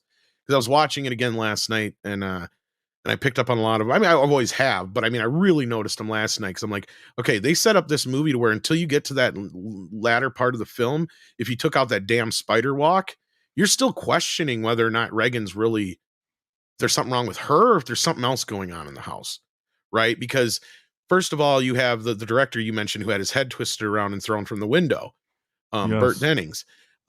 He and the butler get into it because he's German. He keeps calling him a Nazi bastard, if you'll remember. Right, yes. But see, Kinderman never asks or picks up on that. But see, that's a red herring for the audience and the audience only. See, because Kinderman says, I think a very strong man twisted his head and threw him out the window. So you could think for a moment, maybe, just maybe, that the German butler had enough of his fucking shit, saw him in the room that night and fucking threw him out the window. Like there's still that possibility in your brain, right? Just like they show the scene with Chris where she's arguing on the phone with her ex or trying to get a hold of her ex, and she's using all those swear words where just the scene before that, she's like, oh no, Regan's never heard that kind of language before. Or the scene after, I mean, when she's right. See, there's a lot of little red herrings set up to where as the audience, if that first time through the movie, you're going, oh, maybe not. Not until you get to that third act when you finally like, okay, she's definitely something's going on here, Even that part that the bed was shaking, you may think, you don't know why the bed is shaking. You don't know. There's a part where like she's on the bed and the bed is kind of shaking. Well, you almost kind of set it up to where she's almost could be doing it for attention too, right? Because True. you kind of get this idea that she's not getting the mother's attention she wants. Plus, she's going through the divorce of the parents and all this. Like, there's a lot of stuff going on in the background of that first movie for a first-time audience who had no idea what they were getting into. I could see them following those little red herrings and going, well, maybe not until that final scene where, they play the tape and Yes. she's like, she's not speaking in another language. He's like, what? She's speaking English. Backwards. It's backwards. And he plays the tape and it's, I'm no one, Father Marin, fear the priest, and all that shit. Like, I love that bit. That's even until today, I like it. It's such a good idea. I just, they didn't have something like that in this one. No, that's what it was missing, was like that investigation, that digging into it a little deeper, having the cop in the, in the side, kind of going, what's going on here, kind of thing. Because that's the thing with the father and everything like that. They maybe could have played that up a little bit more to where, they were trying to take the girls away from the families because they're like trying to say like, oh, they're being abused. That's a common thing nowadays. Like they didn't necessarily have that problem so much back in the 70s, but they still brought those kind of questions up Wait, to Chris. I have another idea. The father was a photographer. They could have done a lot more with him taking photos of stuff that maybe they tried something with They that did have a kid. little bit in there, A but little not with the bit, not kid. Yeah, but it not wasn't like enough. I think that was their version of the recording backwards, but that they're nowhere in the same league. I think that the father with the No, camera no. should have picked up, like, he goes to the forest to take pictures of where his daughter was, and then he comes Yes. back in that kind of, in the room where you dip the thing in the, Well, that or in better the yet, he had just taken like some dark pictures room. of her, or whatever to do some pictures or whatever after she gets back. Like she takes some pictures. And He then her takes eyes, pictures. like, light up. They have, like, these And he starts demon to kind of. notice things that they didn't notice. Yeah, something like that would have at least helped. And like you said, had like some tragedy happen to where you do have like a Kinderman character kind of hovering over them wouldn't have hurt. But that's the other problem we have here with that second act is we're introduced to all these other goofy religious characters that Yes. that it gets so bogged down in that, right? And if they would have just took that element out of the fucking movie, then you could have had time for all that other stuff, or you could have had time for him to do the investigation and him thought back to like the whole thing with the thing, because that could have been another way to get the non-traditionalist lady involved, to where the dad would have thought back to the time in Haiti where he said she had the the baby blessed, right? Maybe she still had he had something that she had taken from that day and given to her still that he could have taken to that priestess, and that priestess is like, this is not what you think it means, or Right. something like that. You know what I It's not a mean? blessing, It's not a the blessing, other it's a right. curse. Yeah, exactly. Exactly. And like setting up the whole idea of how this started to begin with, like they could have done so much more with that, right? And like you said, if you're going to introduce other religions, then fucking use it, right? Don't just kind of throw it in there just because we're going to have the collective, because we want to make it inclusive, and all that kind of stuff. We don't want to push out too many religions here. It's like, and we learn from that scene, it's like there's so many religions, you're not going to be able to please everybody. That's why you got to stick with one Right. or It's two tops. You know what? Like, When yeah. I think about it now, with all the ideas that you were saying, if they would have just made that one father with the one daughter and have it where he's taking pictures, he gets to this spiritual lady, and then they trace back that it was a curse and all this kind of stuff, and leave alone. If you're not going to do anything interesting with those other Catholic parents or whatever, except for making them look bad, you may as well Yeah. just leave them out of the movie, even That at the or, risk of not having two girls. well, like I said, that or have the infection come through the other girl. But like I said, like the one priest is able to cure her, but they can't figure out why they can't cure the other girl. Yes, And that then would have that been leads to cool. the whole priestess thing, like I said. And that would have been at least another way of exploring other avenues of exorcisms in other And they would religions. have had a little bit of their inclusion, but it would have been done in a nuanced way and not in a kind of blunt way. Exactly. And that's the whole thing where you could have had the father come from, like, yeah, I've never been uber religious. We would have been kind of non-traditionalists, like my grandma. Maybe his grandma practiced the same thing as this priestess did. You know what I mean? Like, there's Yes. so many avenues you could have went with this, and that's what bothered me walking out, because I'm like, there's a good movie here. Yes. It's fucked up to say this, but there is a good sequel to The Exorcist here, because, and I use the term audacious to explain it, because I do feel that way. It's in a good way. Like, they did try a lot of crazy things that could have worked had they just left all this other muddy propaganda shit out and left it alone. Yes. Same thing with Ellen Bernstein. She did not need to come in and act all girl bossy there and bitching about the patriarchy. Right. Like, that's why I kind of laughed when she got her eyes gouged out, because I'm like, that treats you right for thinking you're so fucking high and mighty. Like, And the thing is that also at the time in the first movie, I mean, she realized that her daughter was in real danger. These priests, they saved her daughter. For her to then sit around like, these patriarchy or whatever, it doesn't seem like a reaction of a mother who no, they rescued her child and paid with their life to exactly. rescue her. That's the way she disrespects them. They're not even alive. It's not like these two priests, they went out and they became big heroes and wrote books. They didn't write books and Exactly. become millionaires. They're dead. She's the one that wrote a book, and she's like talking about them, like talking down to them. They saved your Not daughter. only that, it goes against her greatest speech in the first movie. And I almost remember this verbatim, where she goes, "You show me a copy of my daughter. Same face, same voice, everything. And I'd know that's not my daughter. And that thing up there in that bedroom is not my daughter. Now Yeah. you tell me an exorcism won't cure my daughter.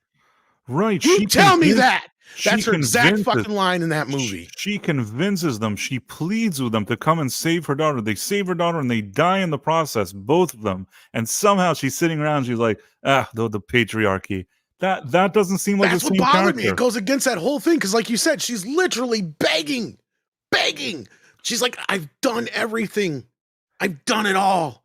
Please just do this one thing. You know, and that is that desperation and that speech that I just gave you is what convinces, you know, Karis that, yeah, something's got to be done. Right. This girl is we got to do something, right? Like this girl is clearly under the influence of, she says, the devil. And like he says, you know, that's about the equivalent of saying you're Napoleon Bonaparte, right? like doesn't make it so. But then, you know, that's why I love when Marin comes in and he's like, no, it's one. There's one, and it's not the devil. I know who it is. We're going to go deal with this shit. And that's where I think the audience that you were with had that expectation when that priest, and that's where the payoff would have come in with his reluctance, with him finally going, enough's enough. Like I said, like Rocky coming in and going, yeah, I'm going to knock this shit out. Right. And at first it was working, and then it fell off a cliff. It's like, what are you doing with this? That was a Rian Johnson move. The thing with the priest was a Rian. It's as if, like, if you told me he was a consultant on that movie and he only gave them one bit of advice, I would tell you that was him. That was a. They're telling me to not be so emotional. No, that's called acting, kids. Trust me, I've seen the movie enough times that is one of my favorite speeches in the movie. Because as a parent, and I've said this a few times before, that's what's scary about the movie. It's not the head twisting. It's not the your mother sucks cocks in hell. It's none of that shit. It's that 20-minute period in the film leading up to that speech that I just gave you guys, where Ellen Burstyn has no fucking clue what's wrong with her kid. And she's had every single doctor in the world tell her, we don't know. That is the scariest thing and for any parent to hear. There's this great scene where she's sitting at the hospital with all these doctors, and they're all giving her all these things, and she's like, there's 80 doctors here and they don't know anything, like, screw you, or whatever she says. You probably know the exact lines, but she goes, there's 80 fucking doctors here and you're all telling me the same goddamn thing. And somehow you could see how desperate she is, and I help her. Right. I love that. The doctor goes, well, there's a non-traditional method. The first one is better. That's what I understand from what we've been talking about. The new one, you really learn to appreciate what made the first one good. I know, and it's a great fucking flick. And I mean, I've watched it twice in the last couple of weeks here because it just came out on 4K, and I watched the theatrical cut like a week ago, and then I watched the other version last night to get prepped for this. I don't think I've ever seen the one that's like the special one that has more footage. Is it anything serious? What happens in the It's okay. It's one of those movies where the first half sucks what they added to it, but the last half is brilliant. Because the short version of the story is the whole reason that movie exists is because William Peter Blatty, the writer of the original book, and William Friedkin got into a little bit of a tiff during a interview session for the first movie's DVD when it first came out. And that was because William Peter Blatty was still upset that there was a couple of scenes that Friedkin deleted that he felt needed to be in the movie because otherwise people think the devil might have won. And he goes, why would you fucking think that? He goes, because you don't have those two scenes in there that I really think need to be in the film. And those two scenes are near the end of the film, and that is the break in the exorcism. In the theatrical cut, it just shows them sitting there on the stairs and in the chair, and they're not saying anything, and it just cuts right back to Father Karras going back into the room. In the extended cut, it has him sitting there, and he goes, why this little girl? And Marin goes, so we despair, so we can question why God would love us. And he gives him this great fucking speech that kind of just explains everything to you, why this is happening and why, you know, it kind of is a nice little cap for Karras and his little conflict of faith. And then at the very, very, very, very, very end of the movie, after everything's happened and said and done, where the credits start to roll, the movie continues, and you see Father Dyer keep walking, and Kinderman walks up to him. And they start talking, and he's like, "Do you like movies?" You know, and they kind of spark up this little friendship, just like him and Karis do early in the film, which sets up Exorcist 3, because those two characters are friends in Exorcist 3. So that's another reason why I think he liked that. So Friedkin is like, all right, well, we'll release the movie and you can stand outside in the lobby after every showing and tell everybody that the devil didn't fucking win. You know, like, he got kind of pissy about it. But then at the end of that whole conversation, like, what? Well, you know what? We'll see if they'll let us put the stuff back in, and we'll let the audience decide. So he did that. But at the front end of the film, part of the inspiration for doing this, besides that, was there's this sequence called the spider walk sequence that's been famous for years for the wrong reasons. And it's because it has a much older looking stunt woman walking down the stairs on flipped upside down backwards. Okay, so kind of looking like a crab walking down the stairs. And she's on wires and everything, and it looked really bad. So they cut it out of the movie. Well, now with CG elements and stuff like that, they were able to at least take out the wires, but they didn't put Linda Blair's face on it for some reason. It's still the other actress, and it looks really bad. So they did that, plus added a few extra jump scares here and there throughout the first part of the movie for some dumb reason. Like when Chris comes home, when that first disturbance happens, when she comes upstairs, and it's real quiet in the house and the lights are flickering. Every time the lights flicker, you see like faces of the demons and stuff behind her and shit. And they add like a to kind of scare you. It's really cheap. And I'm like, Friedkin, you're above this, dude. Why are you doing this? So if they would have just took and just cut in those two scenes that William Peter Blatty wanted in, the movie would have been perfect. Because I agree with Blatty. It does really tie the ending together better. And it really gives you that moment you need in the exorcism where these two are talking and really kind of ties up Karis's, you know, conflict of faith real nicely. I think that, you know, I've seen the other ones many years ago, at least on TV or something, but I feel like isn't the second one really bad? The second Exorcist? It's not a really bad Partially, movie. it's famously one of the worst movies of all time. Now, I don't hate it as much as most people do, because I see there was some potential there and I wish they would have done more with it. But it was a very ill-conceived kind of notion at the time they did it. I think now I have to revisit that. Now I'm curious. I have The to second go. one's kind of very strange.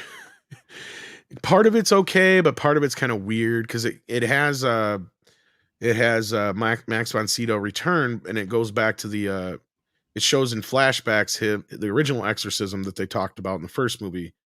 And then you have that crossing over with modern day story of Linda Blair after the first film. And what they didn't really do is they kind of do it, but they don't. And I felt they should have done more of is kind of gave this idea that there was a possession. Like if somebody was to be possessed, like she's still possessed, but not by Pazuzu, but by like Father Marin or something like that. I think that would have worked for it. And they could have carried on the series with her kind of being like a ghost whisperer, exorcism lady kind of sorts, but they didn't go that direction. The movie is just the ending is really bad, like horribly bad. And then they recut it twice, I think.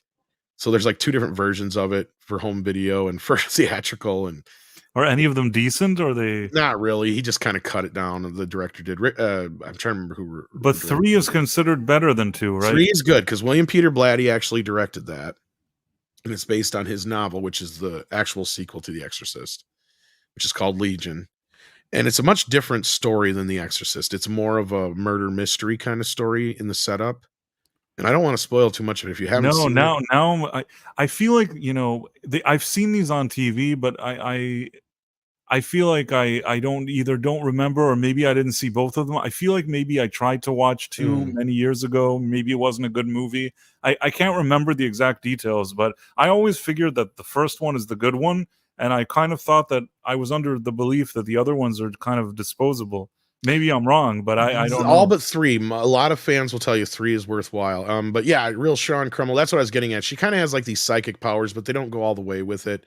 I felt like there was a nugget of an idea there that they just didn't really run with. But no, 3 is just like picks up like 10 years after the first movie.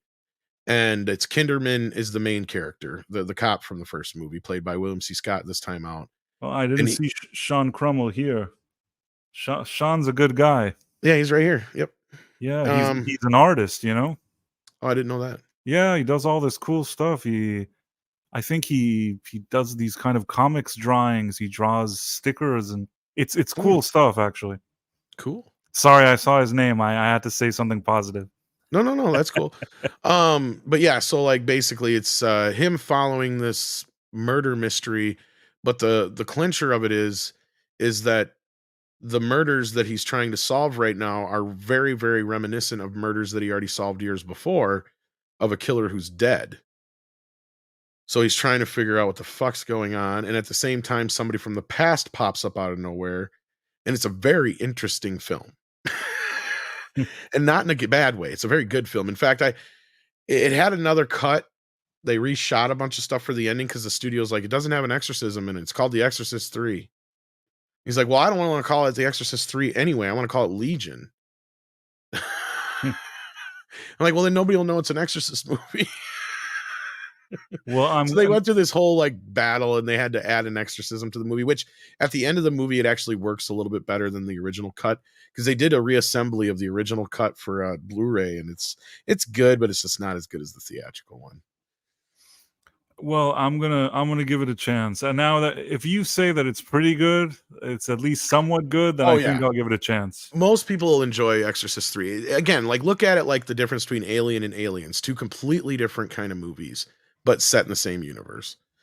With some of the same characters and all that business. And really all you need to know is that it's the same cop from the first movie and it's the priest that was the friend of As long as it's not Aliens 3 or whatever. No. That's more like what Exorcist the beginning and the other prequel is. Because that's an incident where, like I said, they shot the same movie twice. And yeah, it's The third Aliens wacky. always annoyed me. It undid the second one in 2 seconds, and then I don't know. The whole thing was annoying. Yeah, it was. But yeah, in this sense, though, like I said, this movie doesn't necessarily undo any of the sequels. So we'll have to wait and see what the next movie does for that. But I'm kind of curious to see where they go from here, if they actually use Regan and her mom in the next movie or not to kind of springboard off of her. If they just go a completely different direction. But unlike your screening, I don't know how packed it was. I literally had like, I think 8, 9 people in my screening altogether besides me. Mine was It sort was a of very slim screening, yeah. I think mine was sort of an advanced one where they had people that are very excited to see this. So I feel like a lot of people that were there initially, some guy came out and he was like doing trivia, and all these people were yelling and they're like throwing T-shirts and posters. It was a lot more interactive. So I think that, but for me, that really means that I was sitting with people that were fans, and when the priest came out and they all clapped for him, I felt like that's what the fans wanted to see. Yeah, I mean, if you're a fan of The Exorcist, I don't know if you're gonna like this or not. That's the thing. Yeah, that's the problem. It's a frustrating movie because it's not bad in a way that you can say, okay, this is awful. It's not watchable. It's not competently. You can't say that about it. It's competently made. It's watchable. There's some good elements Right. in it, but somehow you feel like they didn't do what they needed to do. That there's something clouded their judgment here, and instead of making something that It's can pretty maybe clear what clouded their judgment, yeah, the actually. agenda stuff. Yeah, it's the agenda. And again, this is a movie that I hate to say it, we could have got a decent sequel if it wouldn't have been for the agenda. Clearly. I hope that years from now, I don't know if I say hope, but I wonder if years from now people will say, "Oh, that was the," I don't know if to call it the woke era, for lack of a better word. If people will just kind of see these movies and chuckle of how annoying they all are, or is this just the new reality? Pretty much. Yeah. I mean, hopefully this is just a movie that's caught in the tail end of that business and maybe the next sequel won't have this problem. But I guess we'll have to wait and see. But So, yeah. someone asked me a question Mhm. in the comments. Was there any reaction from the audience when the priest died? I think that people were kind of annoyed, but they also the way they kill him is very spectacular, so there's kind of a shock factor for how he's It's kind dying. of one of the only times besides the Ellen Bernstein scene where there is kind of any. I mean, that's the thing you got to give them credit for. They didn't go out and try and make this movie. See, that's one thing I didn't like about the Halloween sequel they did was they made Michael very OP. It's like, did they even watch Halloween? Like, because you guys are skipping over the other movies and trying to claim this is a direct sequel to that. He was not like some super powered being in that movie. He Yeah, I know what you mean. So I was waiting for this movie to be a gore fest, and I was surprised when it wasn't. Like you said, it is. They also It, didn't go I feel like the Halloween one, they tried to make it a little funny. They were trying to put some jokes in yes, there, there's a little which too much more humor in and that I one. feel like Yeah, they didn't go that route no, here. They just said, "Okay, they this do is." take it serious at least. Yeah, Yes. in that respect. I like that they took it seriously, but that's it. That's just the thing. There was so many good ingredients. They had something good here in their hands, and if they could have just let go of their stupid inclusion agenda, whatever. Not that it's bad to be inclusive, but in this way that they wanted to be If inclusive. they had done it the way I said, it would have worked Right. better, I think. The way you described it, it would have satisfied the inclusion element, but it would have done it it would have been done respectfully. That's what we often criticize. It's not that anybody cares if there's either diversity or inclusion, or at least I don't care. I mean, I'm all for it, but if you don't have a good story, if it just feels like you're shoving things in there and you're sort of transforming an IP into something else just so you can say you did that, then that I'm against. And that's kind of what happened here. And unfortunately, it is all because of the agenda. They didn't take the time to realize that they could have, and it could have added some more originality to this sequel as well. They didn't Cobra Kai it. They did more. They No, Last Jedi'd it instead of Cobra Kaiing it. in the Force Awakens version of it too. That's the sad part. Right. So I guess we'll have to see how the sequel goes. But I'm not. I don't think the weekend is going to be too good for this movie. I think word of mouth is already getting around. I think that's why. Because honestly, when I got my tickets, there was a lot more tickets sold than there was people that showed up. Because there was supposed to be like 3 people sitting next to me that did not show up. Wow. So, and I think there was a couple other ones in front of me that didn't show up too. Because, like I said, it was a very slim theater when I got there. I was surprised because there was like I thought there was supposed to be more people than this here. That's what I remember thinking. Because I'm like, Usually horror movies do well. I would have yeah. thought that it would have had an audience. Well, and they're predicting 30 million for it. And Andre pointed this out earlier because it's true. In any other given day, that wouldn't be too bad for a movie like this. But they spent way too much money on this movie. They They spent s- way too much money on the advertising, and they spent $400 million alone just to get the rights. That's it, just the rights. I can't understand why they would pay that. I don't know. Why did they want to pay 400 for the rights? I don't think that it's worth it. And yeah, because they're not getting anything for that other than the rights to make 3 movies. That's it. They're not getting the original films. Morgan Creek still owns 3, 4, and 5, I think. Or 3 and 4, 4. This is 5. But you know what I mean? Like, so Warner Brothers owns the first 2 movies, last I checked. And yeah, so it's like at this point where you're like, what did you spend $400 million on? Because you're not going to make that back. It was a Blumhouse production, Yeah, right? and that's the other thing, goes against their grain. Yeah, Because that's the thing Andre couldn't understand. He's like, because they made the last Exorcist movie, they made 2 of them for $30 million. They spent 15 on each. those And guys they are shot it. usually so good with money. Or They're always A&D, making okay. the best investments and everything. You know what? I think I was on you guys mentioned that when I think I was on the Midnight's Edge Yeah, we morning actually have one. an interview with Gary Tunnicliffe where he talks about that because he was involved with, I believe, the Rennie Harlan version of it, if not both versions. Because, yeah, so for the short version, for those who don't know what happened, Warner Brothers and Morgan Creek wanted to do another Exorcist movie. It had been, almost 15 years or whatever, more than that, since the 3rd film. And so they had Paul Schrader, the guy who wrote Taxi Driver and directed a bunch of other stuff, come in and make an Exorcist movie. And it had what's his face, the older Skarsgård, the dad, Stellan. Stalin Yeah. Skarsgård, yeah, as Father Merrin, a young version of Father Merrin, and it's kind of retelling what they did and covered in part 2, but in a little bit different way. And Schrader's version's okay. There's a bit of a weird twist at the end, like I was kind of telling you earlier, where I was kind of expecting something like that here, but they didn't. And that's where I thought that nun, the nurse nun character was coming in, but then we find out she's a nurse nun. Like, That nurse nun. I thought otherwise she's going to be an aggravator, not quite an antagonist, but an aggravator. But anyway, so yeah, he did his version. The studio didn't like it. It didn't. I don't know if it didn't test well or what happened, but what the studio was expecting was something a little bit more gorier and scarier, or whatever. So they brought in Rennie Harlan, and he reshot the movie all over again. The only cast member that was the same was Skarsgård. And the only thing they reused was like 1 or 2 shots. Otherwise, it was completely reshot. rewrote the script, everything. So So there's two weird. technical different. Well, they ended up releasing theatrically the Rennie Harlan version, and then, like I said, for years, fans like myself um, clamored for it. But Gary says they were always gonna release both versions. But he's like, Rennie "Do you think they Harlan really did. Rennie they spent Harlan their did kind of money Die on that?" Hard 2. Die Hard Yes, 2. that Rennie Harlan. Yes. Okay.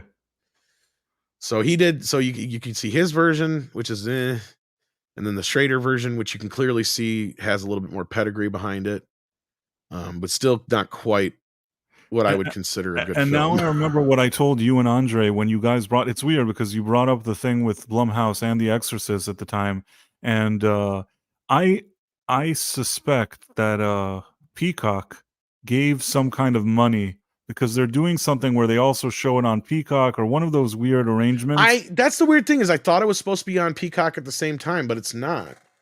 Maybe they have a first right of showing it, or they're the exclusive later. There's going to be. I can't imagine why they would spend 400 million unless Peacock said we'll pay 200 million or we'll pay 300 million, anything, because otherwise it's really a mystery. I can't understand why they Yeah. would pay it. That's what I'm trying to figure out because I thought it was supposed to drop at the same time on Peacock just like the Halloween films did, but it's not unless it's dropping next week when it was originally supposed to.